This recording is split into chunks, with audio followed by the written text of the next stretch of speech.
Messieurs, dames, bonsoir et bienvenue dans votre émission que vous aimez bien, Actu Politique. C'est comme d'habitude, nous sommes à Kinshasa, capitale de la République démocratique du Congo. Votre humble serviteur, je suis toujours là, l'infatigable. Merci d'abord, on a baïban sur ma message toujours comme Melanga, na WhatsApp, ça me fait énormément du bien.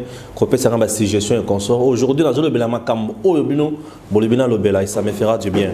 Vous m'avez demandé dans le Belalikambo ya Lamuka, dans le Belalikambo ya Moïse Katumbi, dans le Belalikambo ya Martin Fayulu, dans le Belalikambo ya Mozito, puis dans le Belalikambo ya Bemba. Je vais simper Yakoloba. Bango. Vous aviez demandé dans le Kambo, il y a budget au niveau de l'Assemblée nationale, il y a 10 milliards, peine à répartir Yango. Je vais simple d'en parler. Vous m'aviez demandé dans le Kambo, les sous Italie, Dunia. Kamwana, dans le bâtiment Mingi, mais Bozo dans le Bango Kaka. Je vais essayer d'en parler également. Vous m'aviez demandé dans le Bela, ce qui vraiment FCC cache, ils allaient profiter d'un peuple congolais. Donc l'actualité politique en République démocratique du Congo nous intéresse et nous sommes obligés d'en parler. Le premier dossier, je prends la Mouka. La Mouka existe-t-il encore? La Mouka d'abord, au départ, est mis en place pour Nanini. La Mouka est un regroupement aux acquis politiques électoral, il y a Bandeko pour Bavandaka ensemble. Et Bandaka le lignon électoral avant comment le regroupement politique pour changer ma camsus. Alors, la Mouka, Bakutanaka et Belé. À peu près 7 leaders comme ça. Naba leader wana souci à la kinini. Ko changer donne politique na mboka na biso. C'est-à-dire que Joseph Kabila et son système dictatorial tel que Bango et que le système Yassika en place. Alors, Moïse Katumbi, Isaki moi passé à la RDC pour pouvoir poser en place et ça qui est dans le cours à comme exilé politique. Moïse Katumbi s'est retrouvé à Kinapoto, Makamozaki Belé à faire un mercenariat. Alexis Tamamambati, le lot de l'activité sur ça mercenaire Wanate. Mais à la président du Sénat, bon, le quota de vérité, nous ne pouvons comprendre déjà qu'ils ont le quota. Alors, Moïse Katumbi s'est retrouvé à Poto. Moïse Katumbi s'est retrouvé les sous en Afrique du Sud, va mettre en place ensemble pour le changement. Nous sommes dans la façon qui va trouver solution pour le changement dans le monde. Va se retrouver dans Genève. Na Genève, souci na bango pour un candidat commun à opposition, bazonganae a postulé. Pourquoi? Parce que dans le système il y a basei, ceux qui sont candidats mon quoi qui dans l'élection, ils qui moi pas si bien facilement. Mais ceux qui ont appuyé à baninga mon souci à opposition, le lingue population manda koluka, makamanya za la kitoko. Alors, ba se retrouva na niveau à Genève. Oh, il est quand même dans chambre, dans le vote, dans le mode de vote, dans l'harmonie de l'élection, dans Bango. Tout mon côté jusqu'à présent, la vérité. Zaka ou azo bala ndenge na ye malam, ou côté na ndenge na ye, ou côté na ndenge na ye. Bango nyon sona basi roula. Martin Fayulu a roulé baninga, Félix Pe a roulé baninga, Vital a roulé. Donc mutu na mutu a roulé moninga. Mutu na mutu a kendaki pour avoir intérêt na ye. Vital voulait Azala choisi comme candidat président de la République. Martin Fayulu avait aussi ses ambitions. Félix Sekedi également, Matungulu aussi également, mais Matungulu longtemps on va le candidat, mais dans le temps pour naïwa et puis bon, il y a un courage politique, c'est un combat. Alors, Mouzi Topé, avec l'intention mais il y a déjà invalidé, la candidature est déjà invalidée, donc il y a déjà moins passé. Est-ce que Bemba avait la volonté de libérer Batouana l'élection, Martin Leka, président de la République, Bemba Tikalaka Yamokoboy? Bon, candidature n'est pas invalidée. Pour la subordination à témoin, au Bakangaye qui est Aliasa Kanyak. Est-ce qu'Aliasa Kanyak a toté? Je n'ai pas de preuves. Alors, Vandawana, Basali Maramunabango, Martin Fayulu Kobim. Quelques jours après, Bazia, Ona, Bazia, Oyo, Télémé, tout va se retrouver mon linguana, Baobaki côté, Moutou, Basali candidature Nabango. Donc c'est un peu ça, Marambo Lamouka. Maintenant, aujourd'hui, vous pensez que la Mouka va toujours exister? Je dis non. Moi, je dis non, que la Mouka peut continuer tout ce que vous avez. La Mouka, elle a déjà combo, et c'est Vandi, elle a déjà combo, c'est du succès. Est-ce que la Mouka peut exister toujours l'esprit de départ de la Mouka aujourd'hui, ce n'est plus le même. Pourquoi? Puisque l'esprit de qui a la Mouka mettre en place la Mouka, on a la Mouka, pour qu'on la cabine dans le pouvoir. Le pouvoir est dans le Moussous. Il y a beaucoup d'opposants qui ont été à la Mouka. Si la Mouka existe, Martin Fayulu la Mouka il faut exister. La Mouka il faut exister, c'est bien. Moïse Katumbi, qui était même le patron de la Mouka, puisque parmi les patrons, on peut citer Moïse et Bemba, le vrai patron de la Mouka Bazaki. Donc, Martin Fayulu, c'était Moïse Katumbi et Bemba. Alors, Moïse Katumbi, Lelo, ils ont posé ensemble dans la partie politique. Martin Fayulu avec SID, et Simba, ça laisse à vérifier. Ça reste à vérifier plutôt. Alors, tous là, total à la Mouka, ce qui continue, les lots, les deux, on a la plateforme, on a sous. Moi, je dis que la Mouka est si koufa. La Mouka est si koufa, la Mouka est na vie sous. La proposition, on a preuve, Martin Fayulu a proposé pour réformer l'institution et consort, pour le dialogue et consort. Pour Moïse Katumbi, Bazolo Baké, ils ont proposition, ils ont point de vue à Martin Fayulu. Entre autres, le Tundoula, ils ont point de vue à Martin Fayulu. Ils ont proposé pour ici ma totale à ceux qui ont dit. Proposition de Martin Fayulu, on a soutenir un homme.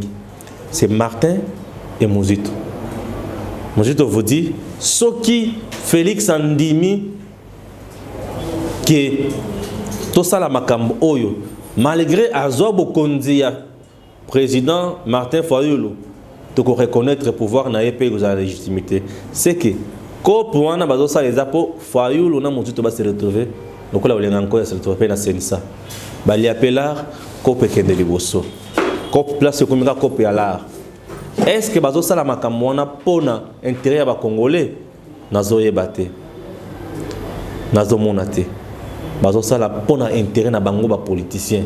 Ils cherchent ce qu'on appelle la politique de positionnement. Le cola mon ama ya côté na faire, le cola makambo côté na terrain za na noter. Bon demana côté peine à pouvoir et ça la moi vrai bien. La Mouka a zo mabiso wapi la Mouka a meki koko sa peuple congolais. Aujourd'hui la Mouka a zo le koko sa la TP a zo sera aucun dété.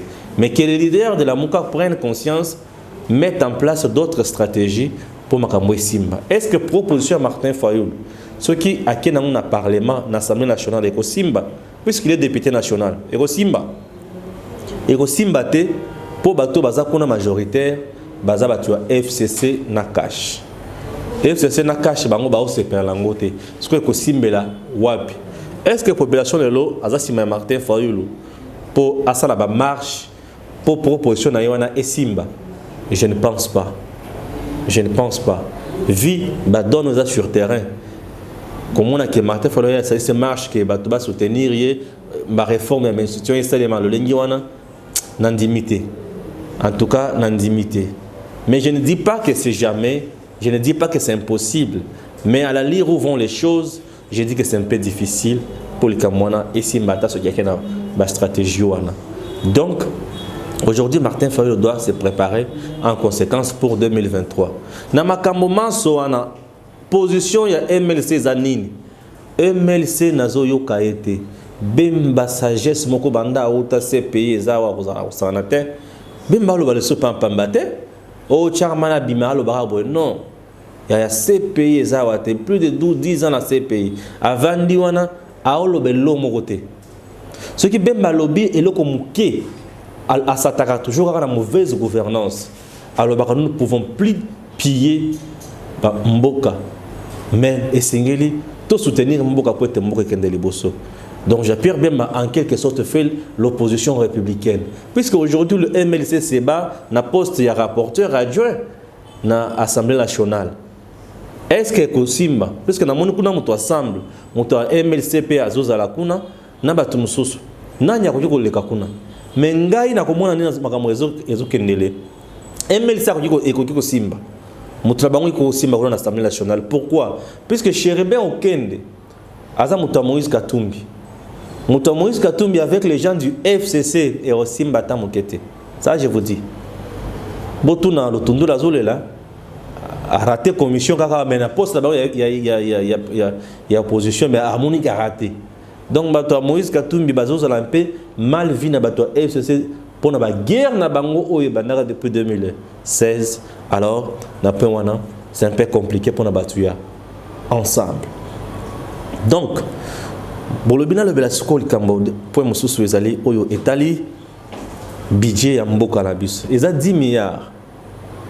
UNESCO a toujours mboka et intégré 20%. Il y a budget, il y a l'éducation na budget na bango. Mais Félix Tshisekedi est allé na budget avec Koko Sylvestre Ilunga, Premier ministre, bah commis na 21%. Donc sur le plan éducation, je trouve que makambo simba. Pourquoi? Puisque engagement est allé, détermination est allé. Na banzi ke bakotonga l'école, na ba province mususu ezosanga l'école. Bakofuta ba enseignant na ba école mususu oyo bazoza na ba grève puisque bato ko to baseki grève bato église catholique quelques écoles ba bandi kozonga déjà pour batanga batangisa plutôt. Donc ça montre déjà que ba ça le quoi bien budget wana ko sunga susu ba matériel didactique l'école belé zozanga ba matériel et ko sala kitoko na budget wana tozana part au état social et affaire de 11%. Donc, c'est quand même une bonne chose. Na part sur la santé, une affaire de 5%. C'est quand même une bonne chose. Évolution et Zozala. Ce n'est pas encore parfait, mais évolution et Zali. Puisque aujourd'hui, dans le cannabis, jamais tout le monde a budget, il y a 10 milliards. C'est une première. C'est une première. Budget, il y a 10 milliards. Il y a Tala, dans le cannabis et ça. Est-ce que le budget, nous, sur le cannabis, respecte la souka? Est-ce que vous avez la capacité d'alimenter le budget avec des moyens? Puisque le budget, c'est l'ensemble de dépenses et de recettes. Est-ce que vous avez la capacité de faire la recette dans la régie financière? Les vrais problèmes de nos régies financières, Nambo Cannabis, ils manquent de contrat de performance. C'est-à-dire quoi? Nous prenons un exemple. Tozui Graciela, Azali chef d'entreprise. Chef d'entreprise, on a PCA, l'objectif à atteindre. C'est Yoana. Par mois, tu dois produire une affaire à $20,000. Ceux qui vont produire $20,000, vous aurez la prime de 20% par exemple de votre production. Ceux qui sont sur terrain, bundi, produire mbongwana. Mbongwana, ce qui est côté et se retrouver dans le ministère, commission de trésor public, souvent, mbong rétrocession zone gâté. Et lorsque rétrocession zone gâté pour la prime, il y a des gens qui vont produire qui mbongo. Lorsque ils ont quitté, bango à leur tour, les comme en terrain, bako longo la coûte corruption, bako cha concussion. Et comme on a posé ça le contrôle technique, ne si au PC $80 au PC $50 à salaire faux vrai document. Et le faux vrai document établi par un agent, il est difficile sur terrain de dire que c'est un document faux. Pour azo sala mona mayele nyonso. Moyen pe boboya exaté. Et là c'est l'État qui perd et l'agent gagne.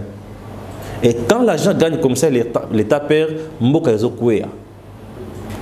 Wana makamozo boma entreprise na biso. Alors, et c'est l'État, gouvernement, lorsque les entreprises produisent de l'argent et continuent le trésor public, ba rétrocession et la rapona pour encourager l'entreprise wana payer ba salaire na bango et répondre pe na makambo oy longoban. Ce qui est autant le lengi wana et ko simba. Et il y a aussi un autre point où ils ont boma entreprise na biso pour et produire malamuté, c'est le clientélisme. C'est-à-dire quoi? Les LODG et entreprises souci nae ezakaka aza banankasi aza makangu nae bazala ebele entreprise. C'est bien. Est-ce que banankasi wana bayebi makambo o Italie entreprise wana malam? Point d'interrogation. Est-ce que makangu na wana bayebi makambo entreprise wana malam? Ah bazala ka wana kolakisa bango bazala séminaire. C'est bien. Séminaire c'est bien, mais tout ceux qui ont déjà la base il y a bien été attaché à séminaire des fois ça pose problème. Mais séminaire ça malam on a un renforcement des capacités, on a le contrôle. Certains agents qui travaillent mieux ne sont pas bien primés. C'est-à-dire quoi? Pour encourager Bango à travailler bien, on peut dire que non, au-delà et attente, mais moi mérite mon boy. Ça fait du bien. Sur d'autres cieux, dans l'organisation internationale, des fois, où nous autres, si on a la chance peut-être de travailler, on voit ces histoires-là. Donc, on va payer ces motumbongo na makamo oyo à Salaki. Donc, heure supplémentaire na yewana et simbi. Mais dans notre pays, l'administration congolaise, c'est une administration morte. Pourquoi? Un agent vient au travail à 13 h pour marquer juste sa présence physique et il rentre chez lui à 15 h. Il vient à 13 h pour rentrer à 15 h. Qu'est-ce qu'il a fait? Est-ce qu'il a servi le pays ou il est venu détruire le pays? Il est venu détruire le pays, entre-temps le pays lui paye. Ça laisse à désirer. Ce ne sont pas des choses que nous devons encourager. On doit mettre au centre du recrutement la méritocratie.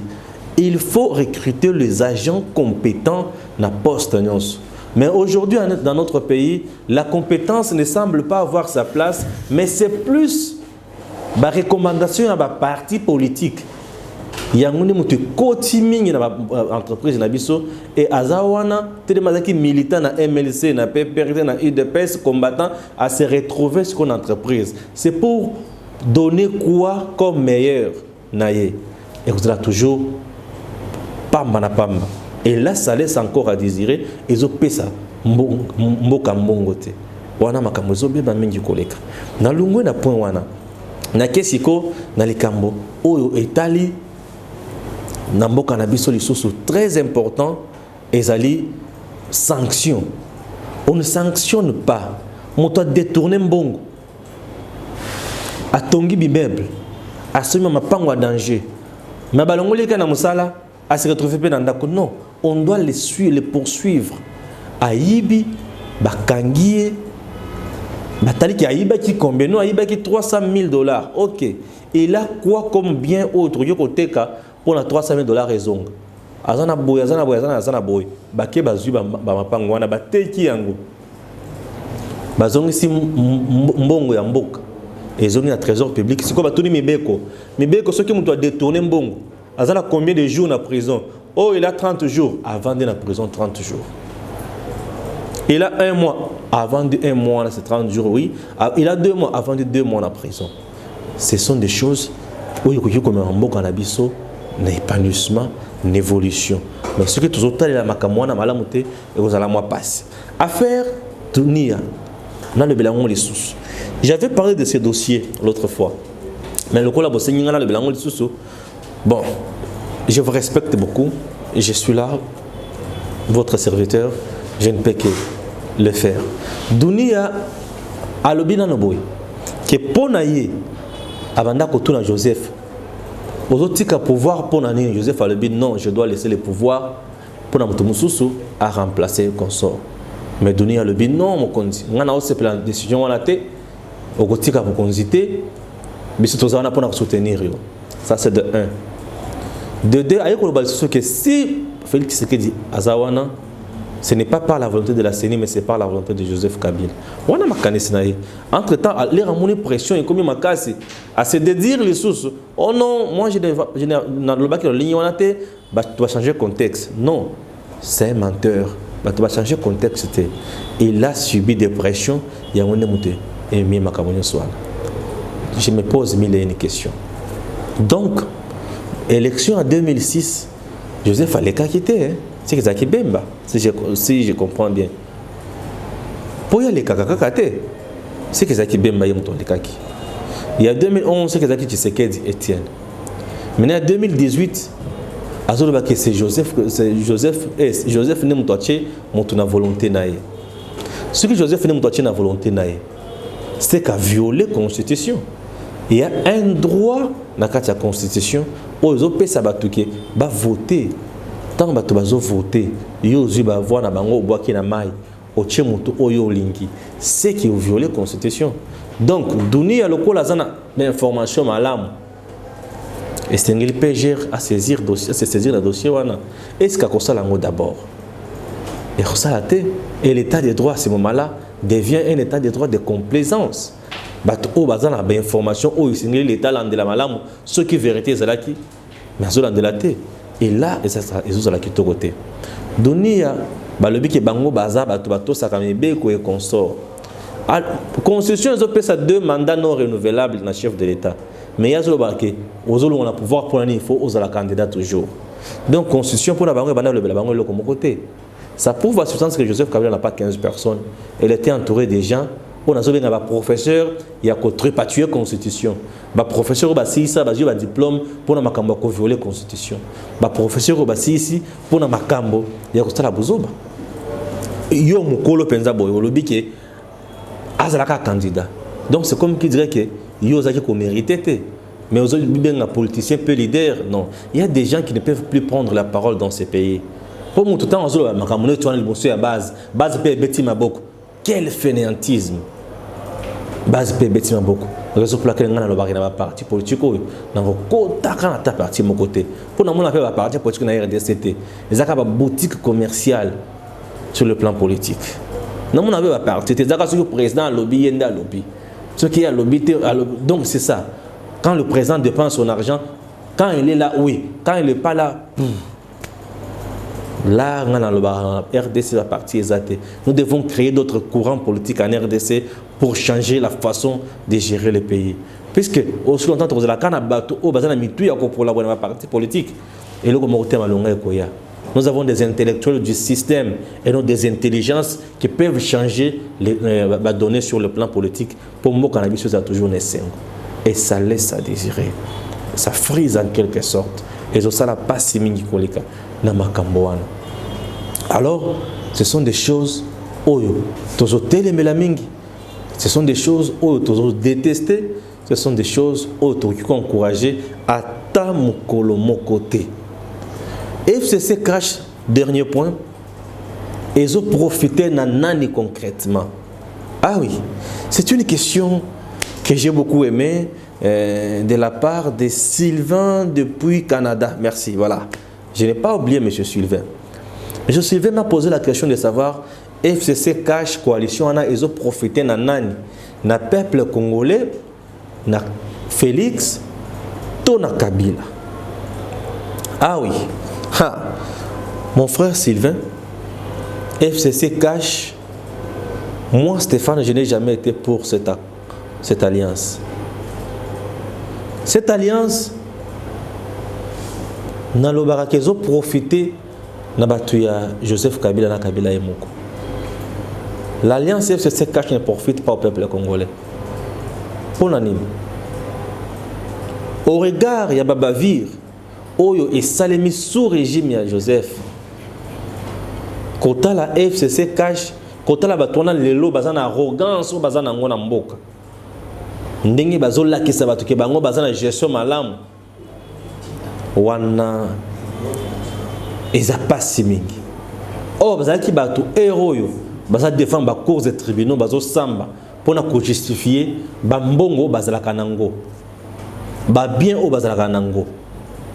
Puisqu'ils ont dirigé le pays, ils sont devenus riches, et plus riches même, et plus forts, et la population congolaise reste toujours misérable. Je dis bien misérable.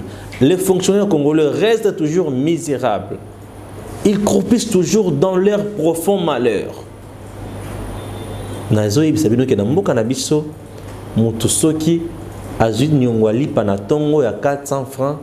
Na pokwa abimi na moyo na pokwa zoni azana l'arte à côté na chambre avec kangeli ce qui kolo nyongo ya lipae ba lobake papa na na comité mama pe ama paza molenda wa 5h30 aye nazoki kozama pako ba beti porte ya ye kakate pourquoi 400 francs exact. Voyez un peu le niveau où il va tourner batika mboka. Maintenant aujourd'hui ils sont là. Ils roulent carrosse. Ils sont très à l'aise. Arrogance et modèle. Ils sont matinée politique. Ils sont plus loin que ça prouve que FCC cache Bachaka schéma en place pour Bango Bazala fort. bilan négatif mais bazana ba député nationaux et belé. Bilan négatif bazana ba assemblée provinciale nyonso presque ya Congo mobimba. Bilan négatif bazana ba gouverneur partout. Bilan négatif bangonde ba ministre belé. Bilan négatif kaka bangonde mutu bakozala ba entreprise belé. Siko où ils sont sur terrain. Où la population zomona pour na batouane, azo conserver pour na batouane. Maintenant où ils ont vivre, ils sont diamétralement opposés. Ce que je me pose une question. Moto a voté qui bangouana. Bato va voter qui bango plutôt bazaki bangelou.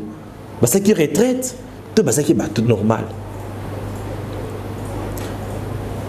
Les proches à Joseph Ebele baza sanctionné. Bakanga ba biloko na bango na ba poto. Bambongo, bandako, bambongo wana bango basongo wapi. Célestin Kayama ba comment na point que asimbata dollar te. Yezaka na franc. Mais bambongo bango bazaki na ngwana, bandako so ndenge nini. Ya bango ba salaire zalaki ndenge nini. Ce sont des questions que nous nous posons chaque jour. C'est une coalition qui protège plus ces gens-là. C'est une première en Afrique. Président en place à Lungwe, mais il y a une majorité dans l'Union, et Pombo qui est en train ce qui a le BI. Ce qui a le BI, à ta présent, le BI est si maté. C'est une première. Donc le pays, avec la coalition FCC-Cash, ne décolle pas. C'est un pays qui est en train de patauger dans la boue. La population s'est retrouvée dans nos têtes. La population n'a pas passé le linguiwan. Donc, je suis la passe avec cette coalition FCC Cash. FCC Cash, c'est une coalition, Cash plutôt, FCC plutôt, et c'est là qu'ils sont en opposition. Mais il y a une opposition, parce qu'il y a comme une opposition, et qui va dénoncer Makambo. On a un dossier passé. Pour ce faire, il faut que la pouvoir pour balayer par bango. Parce qu'en Afrique, lorsque vous êtes au pouvoir, les mois passés, batala, dossier n'a pas passé aux assales. C'est compliqué. Donc il y a beaucoup à dire sur ma point one. Mais je vous dis merci beaucoup. Abonnez-vous toujours nombreux. Merci Nandenge Bolokaki n'a éclairé na point one. J'essaie de faire quand même des choses. J'espère que tout ça n'a qu'à dossier calmement. Dans quelques heures, dans quelques jours, pour mon émission et que c'est Sabine. Actu plus, je dis merci. Actu politique plutôt, je dis merci à l'équipe technique Oesuningam Kolalelo. Que Dieu bénisse toujours la République démocratique du Congo. J'ai toujours dit, mourons oui, mais avec une cause juste. À très bientôt.